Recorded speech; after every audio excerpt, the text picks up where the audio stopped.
নমস্কাৰ শিক্ষাগুৰুসকল, আপোনালোক সকলোকে মোৰ ইউটিউব চেনেল টিচাৰ্ছ কৰ্ণাৰলৈ পুনৰ এবাৰ স্বাগতম জনাইছোঁ। আজিৰ এই গুৰুত্বপূৰ্ণ ভিডিঅ'টিত আমি আলোচনা কৰিম অসমত শিক্ষকৰ ট্ৰেন্সফাৰক লৈ এক ডাঙৰ আপডেট আহি পৰিছে।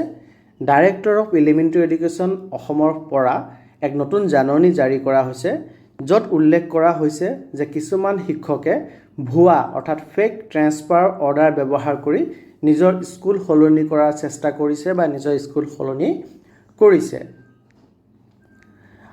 এই জাননীত স্পষ্টকৈ কোৱা হৈছে যে 19 জানুৱাৰী 2026 পিছত কোনো নতুন ট্ৰেন্সফাৰ অৰ্ডাৰ বিভাগৰ ফালৰ পৰা জাৰি কৰা হোৱা নাই। তথাপিও কিছুমান অৰ্ডাৰ দেখা গৈছে যি এই 19 জানুৱাৰী 2026 পিছত জাৰি কৰা হোৱা বুলি দেখুওৱা হৈছে অৰ্ডাৰটিত, আৰু এই এনেধৰণৰ সকলোবোৰ অৰ্ডাৰ সম্পূৰ্ণ সন্দেহজনক অৰ্ডাৰ হয়।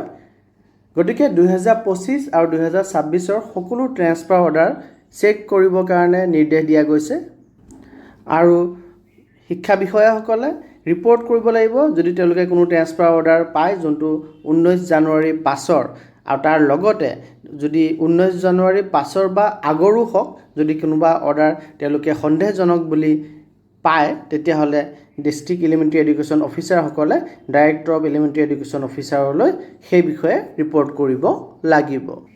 গতিকে HRMS পৰ্টেলৰ জৰিয়তে যিবোৰ অৰ্ডাৰ ইছ্যু কৰা হৈছিল 2025 বা 26 বৰ্ষত, সেই সকলোবোৰ অৰ্ডাৰে পুনৰীক্ষণ কৰা যাব শিক্ষা বিষয়াসকলৰ দ্বাৰা।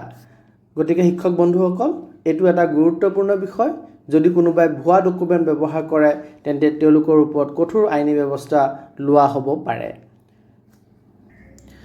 এনেধৰণৰ গুৰুত্বপূৰ্ণ আপডেট পোৱাৰ বাবে ভিডিঅ'টি লাইক কৰক, শ্বেয়াৰ কৰক আৰু চেনেলটি ছাবস্ক্ৰাইব কৰক।